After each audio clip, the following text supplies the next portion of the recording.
Hello and welcome back to Matt Hayes' Tottenham blog and to another Tottenham Hotspur Transfer Talk live stream. Today there's quite a bit to get through as Tottenham's transfer window really starts to heat up with our pursuit of a striker taking centre stage, as there are a number of names being thrown about as potential signings for Tottenham. Patson Daka, Habib Diallo, Arcadius Milik, the three main names going around at the moment. It'll be interesting to see where those ones go. There have been a few setbacks on one, possibly two of those deals, but I'm sure given Mourinho's comments today, we'll see a lot of that, a lot of developments on that in the coming days and the coming weeks. Of course, before I get into this, if you are new to the channel and you do want more interactive live streams, transfer talk videos, match previews, reviews and general Tottenham analysis videos, please go ahead and hit that subscribe button down below and click the notification bell so you get notified every time I go live. It's welcoming Steve, Terry and Charlie all into the stream here.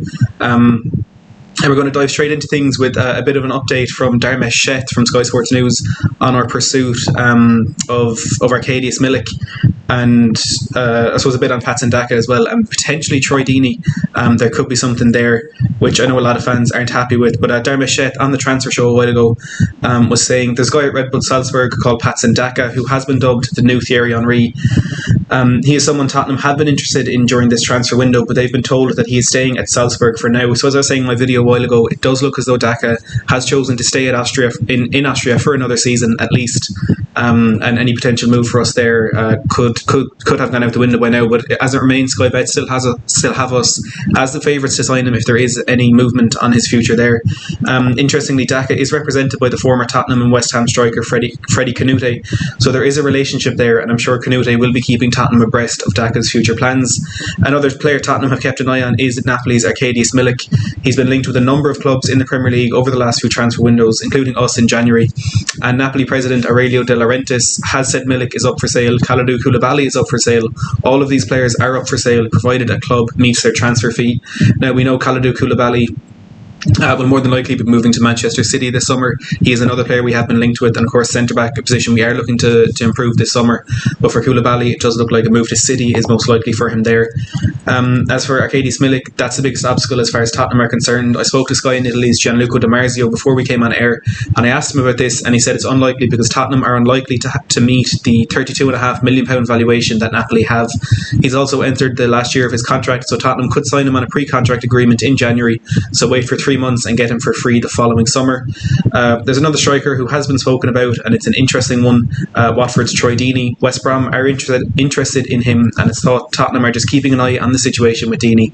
If he does leave Watford, then it's likely to happen towards the end of the window, and there's no rush for this one because EFL clubs can still do business with Premier League clubs until October 16th. And this is one that I have been touching on quite a bit this summer already. I think that those couple of days towards the end of the main transfer window, when there's they open up a window between Premier League and EFL clubs, I think is where we'll see a lot of business being done between Premier League and Championship clubs. I know we've already seen a number of moves. Callum Wilson moving from Bournemouth to Newcastle, and of course Ollie Watkins going from Brentford to Aston Villa. But I think it's a 10-day window there. I think we really will see quite a bit going on in that couple of days. Mark Woodland saying Habib Diallo looking the most likely of the striker options in my opinion, and at the moment that is looking the most likely. Patson Daka choosing to stay in Austria, and maybe the price that Napoli have put on Arcadius Milik, despite the fact that it is lowered.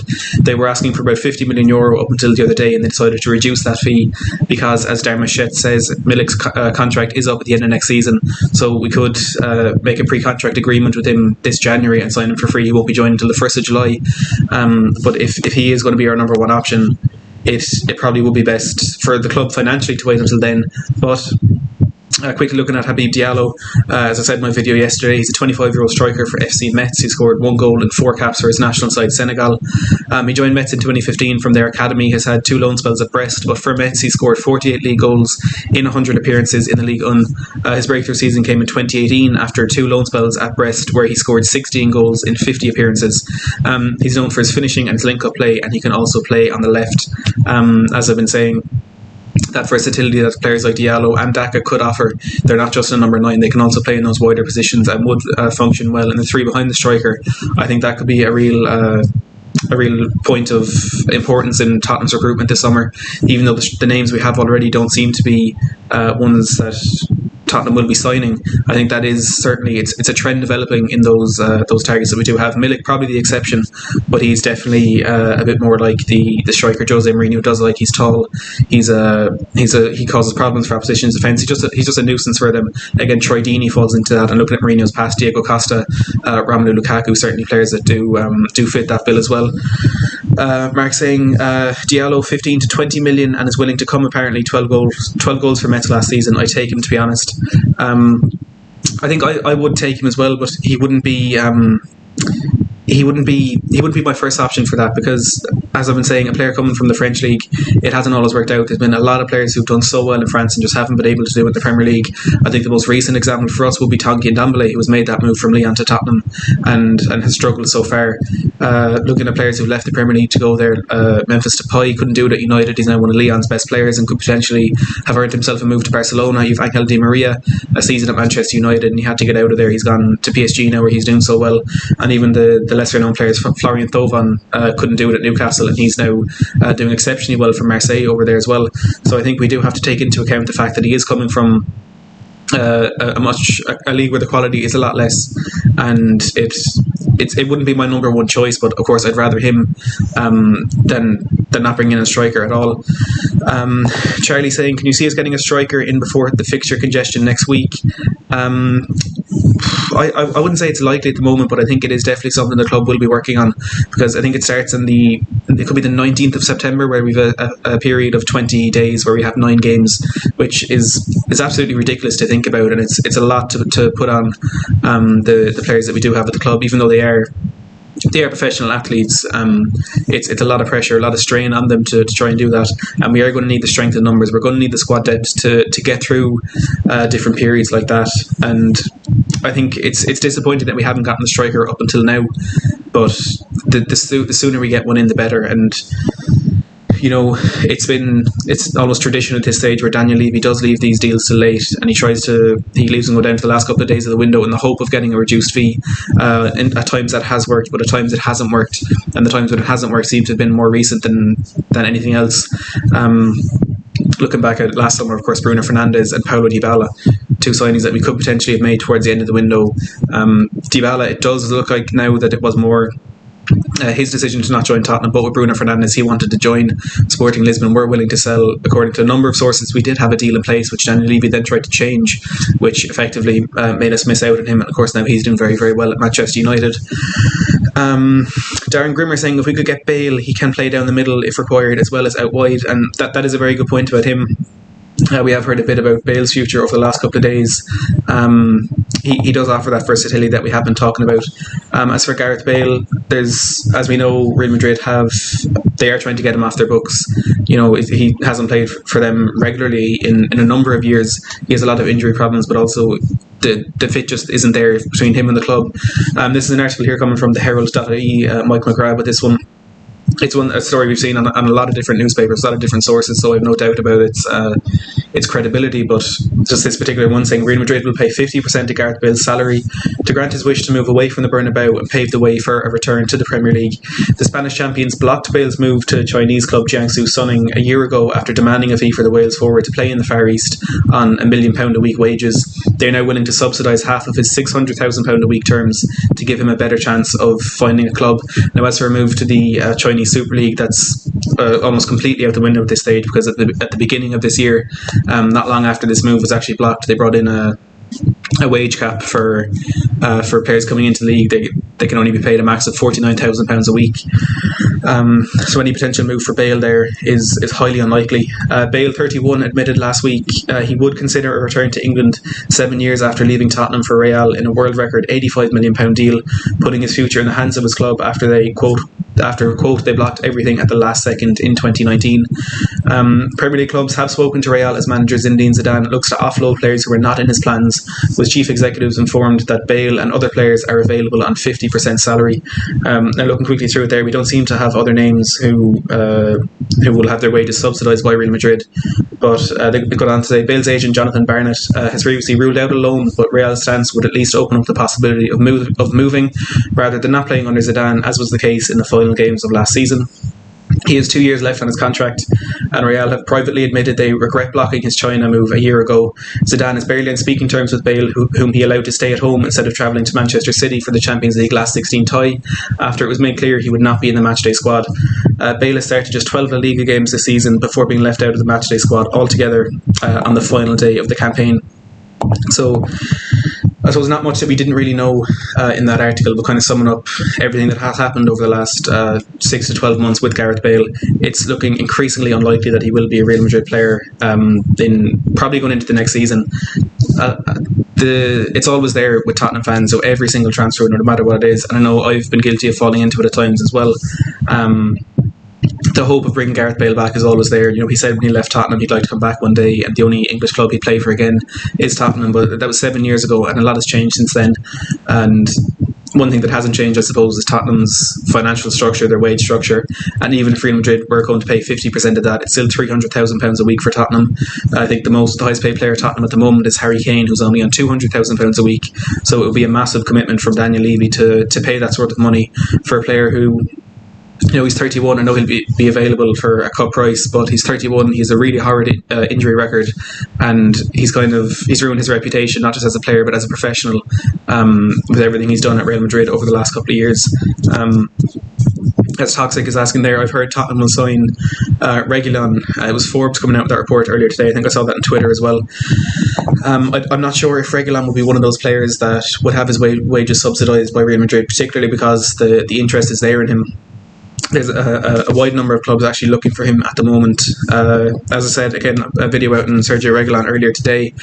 He's attracting interest from Sevilla and possibly Manchester United. The situation with United there is they feel they're actually being used by Real Madrid to draw a bid from other clubs. Real Madrid are saying there's interest there from Manchester United when there actually isn't, in an effort to draw bids from other clubs to try and get Reguilon off their books as well.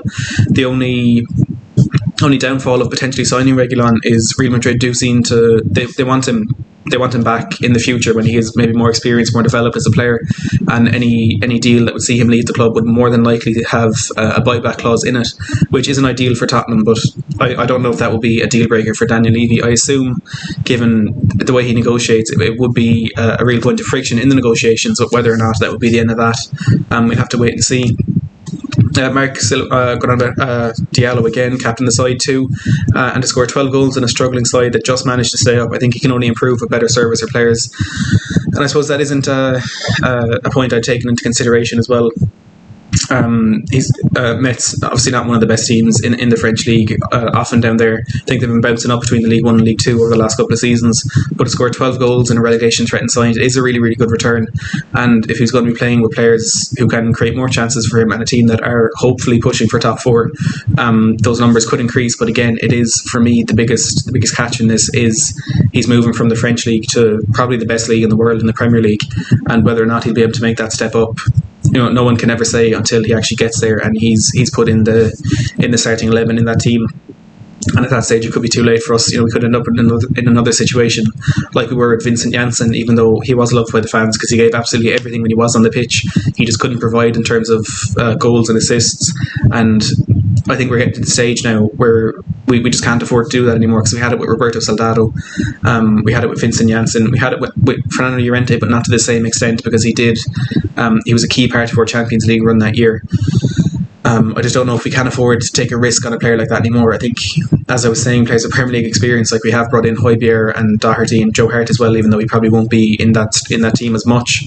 I think for strikers that we're signing, that's why I was really looking to see if Callum Wilson could come in, because he has that Premier League experience, even though the last couple of years he hasn't been at his best. He has had a few injury problems. He has shown in his first couple of seasons with Bournemouth in the Premier League that he can provide on this stage at this level.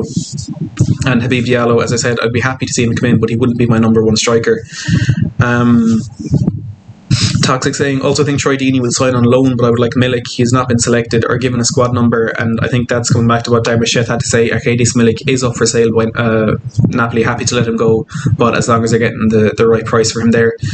Toxic also saying, I would sign Bale, Reguilon, Diallo or Milic. Charlie saying, Levy just cannot afford to leave the deal for a striker late, and that is the biggest concern we have at the moment, because he does like to leave him late, and I just don't know if we can afford to do that anymore, because I suppose the period of the season where we're going to need the second striker the most is before deadline day. It's that mid-September to early October run of 9 games in 20 days, potentially 9 games in 20 days, depending how we do in European qualification and the Carabao Cup. You'd imagine, given the opponents we have been drawn, that it will be 9 games in 20 days. I can't even remember the name of the team we have in the Europa League, but I know for the Carabao Cup, it's a trip to either Leyton Orient or Plymouth Argyle, League 1 and League 2 teams respectively. I would imagine we should get through that quite easily. Steve saying defensively solid but rash at times sounds like another Aurier for Sergio Reguilon, which is definitely true. I wouldn't say he's like Aurier to the same extent, but he definitely does have that element of being a rash defender about him.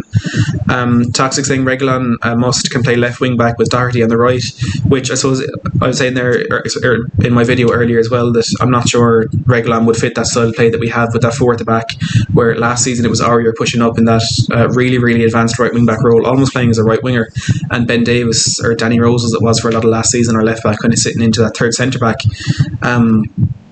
I think that wouldn't suit Sergio Reguilon, but if we were going to be playing a 3 at the back with wing backs or 5 at the back, whatever you want to call it, I think Doherty and Reguilon would be 2 great players to have in that.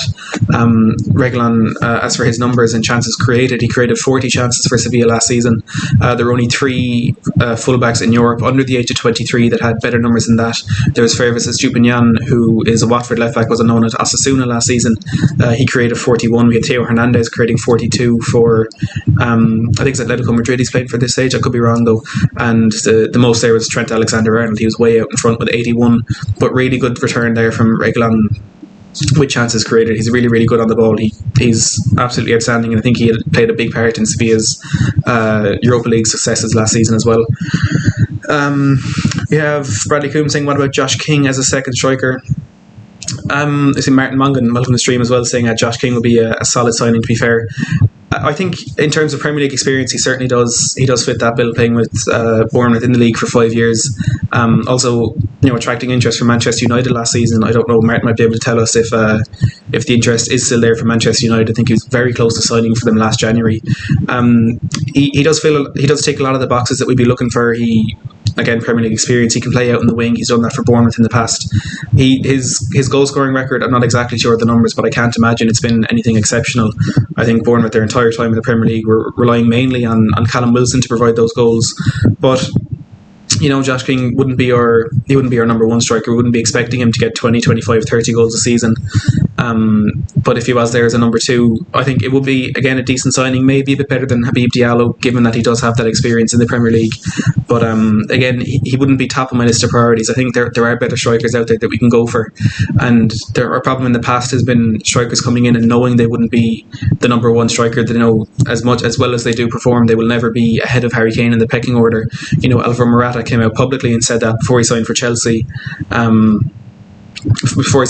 He actually had an offer from Tottenham and he was very close to signing, but in the end he decided not to because he knew Harry Kane was the number 1 and nothing was going to change that. But now I think, given the season that we do have ahead, the fixture congestion, the fact that there is going to be a lot of rotation, we're going to rotate a bit more than needed, I think, up front to make sure Harry Kane doesn't get the injuries that he has suffered in the past. I think there'll be that extra sort of pull factor for strikers, and as well, working with Jose Mourinho, one of the most successful managers in world football, there's a lot more there now that can attract these big strikers than there has been in the past. But unfortunately, it just seems like this is the one time where we don't have the money to bring them in, which is a bit disappointing. But I do think we could be looking at a slightly higher level than the likes of Habib Diallo or Josh King, maybe the level of Arkadiusz Milik, an experienced striker. Charlie saying Bournemouth are absolutely ridiculous with their asking prices: 40 million for Brooks, 20 for King, 30 for Lerma. How can they get relegated with a £200 million team? And that's a great point. Gone down to the Championship. I think there's actually something strange with Bournemouth there. I know that they got 45 million for Ake and I think 22 for Aaron Ramsdale, which maybe could have paid off their debt, but when they went down there was talk of the fact that they actually owed about £70 million in unpaid transfers. I don't know if that's add-ons or just debts that haven't been paid off yet. Maybe that has been helped out. I'm sure it has been, but maybe it's been completely covered by the transfers of Ake and Ramsdale, and I'm sure another number of players to be leaving there. Like Jefferson Lerma, a player that I mentioned, for us to potentially bring in as a midfielder before we signed Højbjerg. We have Silver Surfer asking, is Højbjerg going to be more attacking or defence? And I think he can definitely be both, because his numbers in terms of regaining possession are absolutely exceptional. I think he had the most ball recoveries in the middle third last season, the most possession gained in the season. I think he was actually 7th most ball recoveries or 7th most possession gained in the attacking third as well. So that does kind of show he does play more advanced up the pitch than people might realise. But he also, his key passes, his chances created for your typical defensive midfielder were a lot better than you'd expect. So I do think while he does have that ability to break up play and play in that I suppose that 2 we play in the 4-2-3-1, I think he does also have the ability to push on in more advanced positions. And if I had to kind of describe him as a player, I wouldn't call him a defensive midfielder. I'd say he's more of a progressive kind of transition player where he can win the ball back and start spraying it forward and create attacks, kind of in a way what Moussa Dembele was for us and what we're almost expecting of Tanguy and Ndombele. I wouldn't call him attacking or defensive. He definitely has aspects of both, and if we do play him in the right position, I think he can utilise what he can do in terms of winning the ball back and spraying it forward. It was really interesting to see him in pre-season where he was playing, I think when he was on the pitch with Harvey White especially, White probably won't be in and around the first team for the league season, but he was kind of playing, Harvey White was kind of sitting behind him and he was sitting in between kind of the 4-2-3-1 we play. It was almost a 4-1-1-3-1, which wasn't the exact formation, but it was an interesting role that he was picking up in there. Orbi Sporting TV saying we also need a centre back, which we definitely do. Kim Min-jae was a name that was mentioned a lot around the start of the season, but for now things seem to have died down quite a bit there. There was some talks that he has searching here. There was some talks that he had actually apologised to his teammates at Beijing Guan, and he had actually decided to stay there. There was the rumours linking him to Tottenham didn't go down well with his team. He's decided to stay there now, and potentially any deal to Tottenham is off. Again, not too sure the credibility of this. TBRfootball.com, the boot room, or I'm seeing this story here. I think I've seen it in other places as well, but he's a really, really good player. I think I have been watching a lot of the Chinese Super League at work this season, and Kim Min-jae is one who really stands out. As you say here, nicknamed the Monster because of his size and strength. He really stands out as a confident, capable defender. He kind of wins every ball that comes anywhere near him, and he's also confident on the ball. And I know it's a very different thing playing in the Chinese Super League, but he certainly has those abilities, and he's still young. I think he's only maybe 23, so there's a lot of room for development there. But unfortunately, I don't think we'll see much developing on that one this summer. Again, Amaro saying, would you wait for Milic's price to drop or get Diallo now? I think the question is whether or not Milic's price is going to drop in the first place. They've already cut the asking price from €50 million to €35 million. And of course they know he's going to be available for free next summer, but it's too much of a risk, I think, to wait for his price to come down and then potentially end up missing out on Diallo if he does seek a move elsewhere or end up staying at FC Metz. Ideally, it would be getting Arkadiusz Milik in, but that just might not be possible. As Toxic says there, get Diallo now and Milic later. Maybe that could be an option. Get Diallo in for a season and sign Milic for free next summer, and we could end up with 3 strikers even. Delboy saying, would you personally prefer Milic or Edouard? I don't think we can get Edouard. I probably would prefer Milic to Odsonne Edouard, because again we've seen a lot of players from the SPL just not be able to do it in other leagues, and Edouard is giving up some crazy numbers for Celtic, but I don't think the step from the Scottish Premier League to the English Premier League is a very easy one at all, and Milic has been known to do it on the highest level of the Champions League and things like that. I would prefer Milic to Odsonne Edouard. Orbi Sporting TV saying Daka is the best choice because he's young and doesn't have much of an injury history, which I didn't know much about that injury history, but he does seem to be a better option than, personally he seems to be a better option than Habib Diallo, but this one seems to be off, as Darmish Sheth was saying on the transfer show a while ago. Daka seems to have chosen to stay in Austria for at least another season. Looking quickly at his player profile there, he's a 21-year-old striker for RB Salzburg, plays central and left to right. Again, that versatility could be key in our pursuit of a striker this summer. Giving out some crazy numbers there, 24 goals and 31 league appearances last season, already has 7 and 9 this season. So he became the first Zambian to score in the Champions League last season as well. He is clinical, there's no doubt about that. I've seen some videos on YouTube of his goals. They're kind of poacher's efforts. They're not the most flashy goals. There are 1 or 2 really good strikes from outside the box, but he's more of a poacher, which is what a lot of people see Harry Kane as, although he can also provide in those scoring goals from some places you wouldn't expect. But Daka does seem to have chosen to stay in Austria for another season. Just come back on what Dermot Sheth had to say there on the transfer show a while ago. He said, if I can just get this up here, he said there's a guy at Red Bull Salzburg called Patson Daka who has been dubbed the new Thierry Henry, and he is someone Tottenham have been interested in during this transfer window, but they have been told that he's staying at Salzburg for now. Interestingly, Daka is represented by the former Tottenham and West Ham striker Freddie Canute, so there is a relationship there, and I'm sure Canute will be keeping Tottenham abreast of Daka's transfer future plans. So again, the interest was definitely there. It's coming from Dermot Sheth, Sky Sports, one of the most reliable sources out there. Tottenham have been interested, but it does look like he'll be staying there for now. This is one that I think if we don't end up getting a long-term solution, a long-term striker this summer, Daka is one that we could potentially revisit in the future, because there are some fantastic players that have come out of the Australian League, some fantastic players at this team especially. In the last 8 or so months, we had Erling Braut Haaland moving on to Borussia Dortmund and taking that league by storm, even scoring goals for fun in the Champions League. We Takumi Minamino moving to Liverpool, not had the best start there, but he seems to be hitting form in pre-season now. But also Naby Keita and Sadio Mane, I think, they've definitely come from the Australian League, maybe even from RB Salzburg. So I really do think this is one that could be revisited in the future, because it doesn't look like it'll be happening now. Charlie saying, I'll be honest, I think we also need a cam. We saw against Watford we cannot create anything without Lo Celso. I think we need to get some to take some of the weight off Gio's shoulders. I think ideally we would be in a position to get another attacking midfielder as well, but it doesn't seem likely. It looks like centre-back, winger and forward are our three priorities this summer, and I suppose in the way we play, wingers would play a lot in that central role as well, or even if it was another winger coming in, we could bring Son or Lucas or even Bergwijn into a more central role. So I think a winger kind of sorts that problem out, but not entirely. See what you're saying, looking for a playmaker, someone like Lo Celso, or perhaps the role that Eriksen has taken up in the past.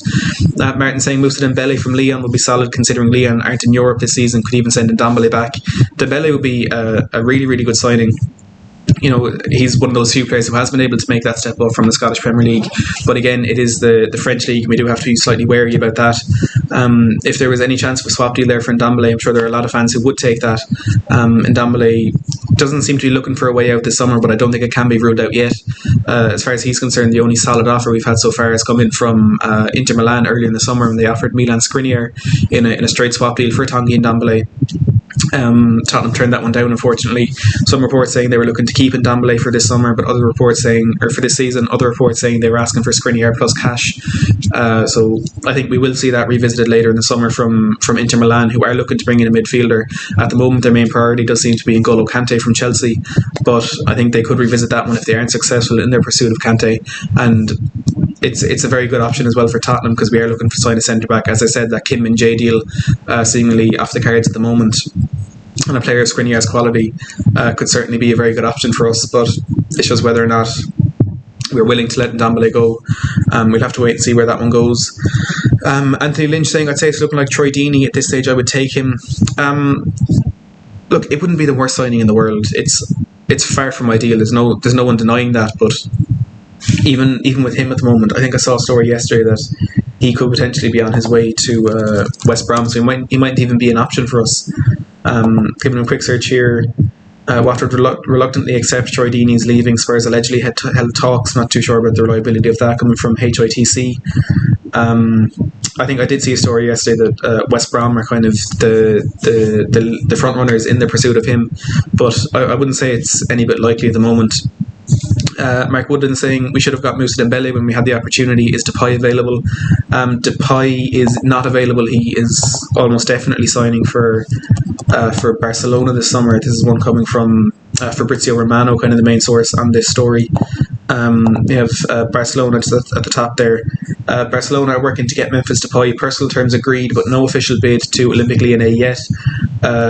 Talking there, they also started contacts to sign Aubameyang a few weeks ago, but Koeman wants Depay, and Aubameyang more than likely signing a new contract with Arsenal in the coming days.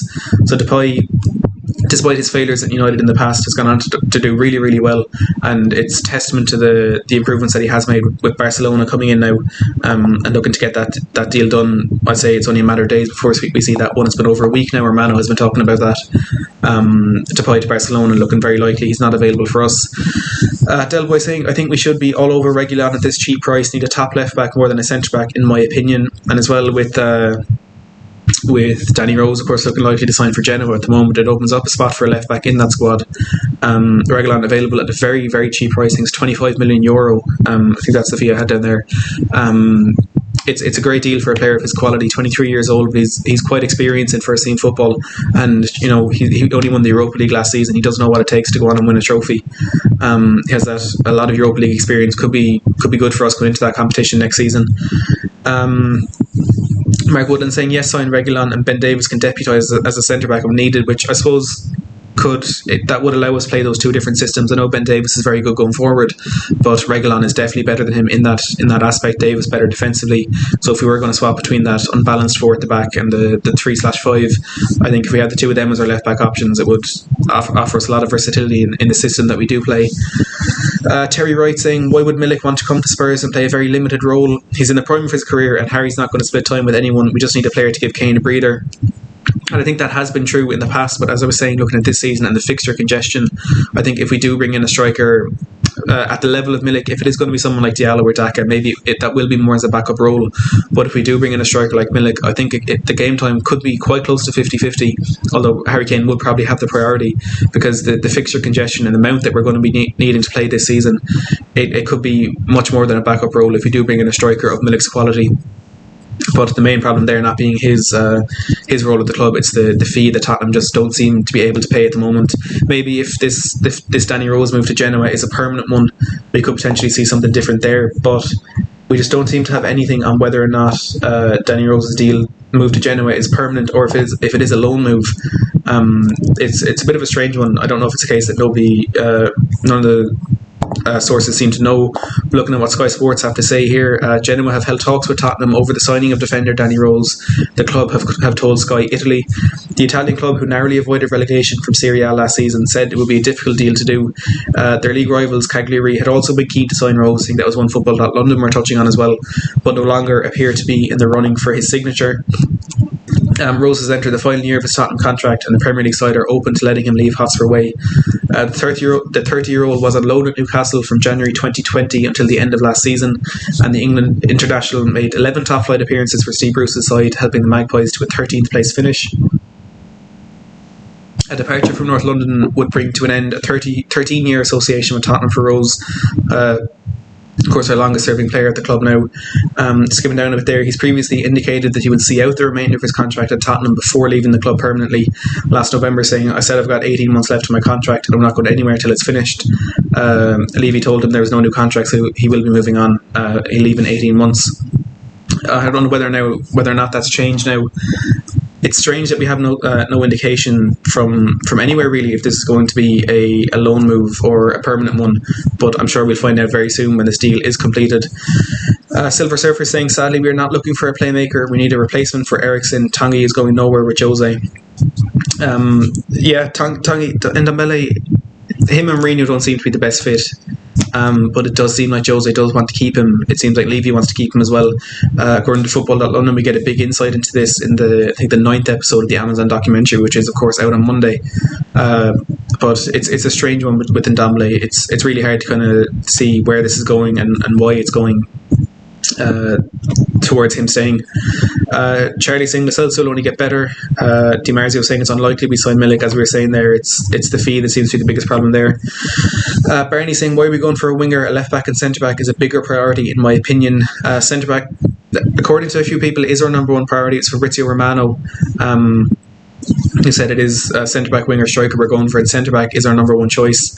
I don't know if left back is going to become somewhere that we're looking to strengthen now with Danny Rose going out to Genoa. I don't know if that changes things or if it is just to fund moves for the players that we do want already. Could be the same on the other side with Sergio Reguilon. If he does go, will we be signing another right back, or maybe was Doherty brought in anticipation of an Aurier departure?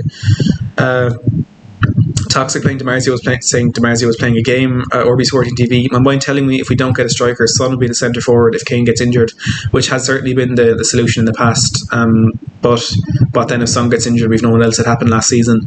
Again, the most recent episodes in that documentary, Kane breaking his arm, or Son breaking his arm against Aston Villa. We were well without either of them there, and the onus put on Burgoyne and Lucas Dele Alli to provide the goals, which that isn't the role that they are good at. It's not what they were brought in for. It's not something we can rely on. Alpha Snake saying sell Danny Rose for 4 million, use the proceeds to finance Milic's wages. And again, I suppose that is a good option. Danny Rose, I don't know if he'll be on any sort of money compared to what the likes of Kane Son will be earning, but it's not the wages, unfortunately. It is that transfer fee for Milic that is the biggest problem there. Toxic saying DiMarzio wants Levy to up the bid money for Napoli for Milic. Alpha Snake, anyone but Troy Deeney. At the minute, looks like Levy's working out a loan for Troy Deeney, which I think is the situation we were in last January with Olivier Giroud. In hindsight, I think that actually could have been a good deal for us to get Giroud in. He actually did a job for Chelsea towards the end of that season, of course, scoring against us in the league. I don't know if Deeney would be, as I'm saying, I don't know if he'd be the best option, but a loan move I think at this stage would be detrimental for us and almost embarrassing if we couldn't even afford to bring in a player like Troy Deeney on a permanent deal. But the realist actually saying there, Deeney's not in the Watford team tonight. Levy's probably trying to wrap up a deal as we speak. If he's not in the Watford team, I wouldn't say that means he's coming to Tottenham. There's a number of teams interested in him. It does seem as though West Brom could actually be the front runners for him at the moment. Just having a look here at this Watford team, they're 1-0 up against Middlesbrough. Craig Cathcart with that goal. They're playing João Pedro up front in a 5-4-1. But I wouldn't say Dean not being in that team means he's coming to us, but of course it is a possibility. We can't rule that out at all. Orbi Sporting TV saying it's clear Jose doesn't want Rose back in a Spurs shirt, which is unsurprising, and you can't blame him for that at all with the coming together he had with Danny Rose. Mark Woodland saying Milic wants £150,000 a week apparently. Look, in the grand scheme of things, for a striker of his quality playing European football, that's not too big an ask, but as far as Tottenham are concerned, it's not something we'd be likely to pay, I suppose. But again, only time will tell with that one. I was taking a few more questions there. I've read them all actually. So look, it's shaping up to be potentially an exciting end to this transfer window, but given the names that are floating around, the rumours that we are seeing, it could be a rather disappointing signing that we make in the end.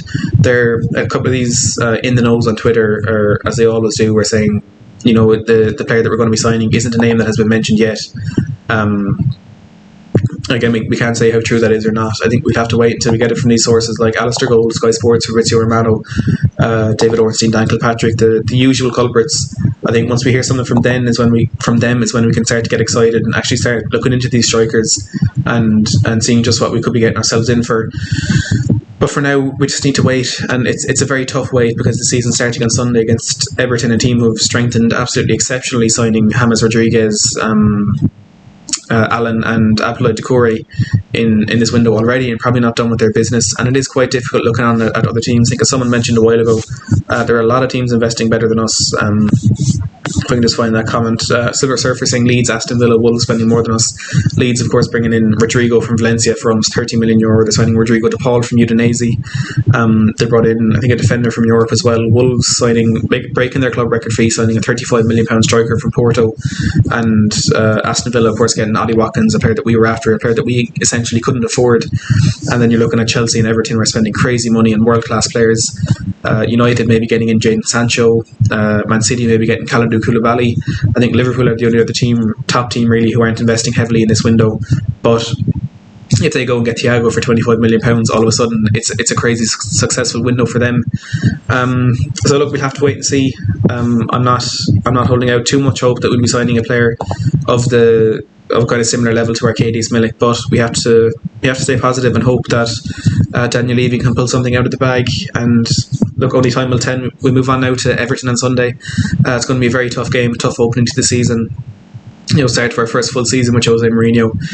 It should be an interesting one. It should definitely be an interesting one, and we'll have to see and wait how that goes. Look, as always, thanks so much for joining me on tonight's live stream. If you are new to the channel, please don't forget to subscribe. I do these interactive live streams. I do breaking transfer news videos, transfer talk videos, match previews, reviews, and general Tottenham analysis videos. So if you do want more of that, please hit that subscribe button down below. If you haven't liked this video already and you did enjoy it, please go and drop a big thumbs up down there. It helps me out a lot. And as always, thanks for watching.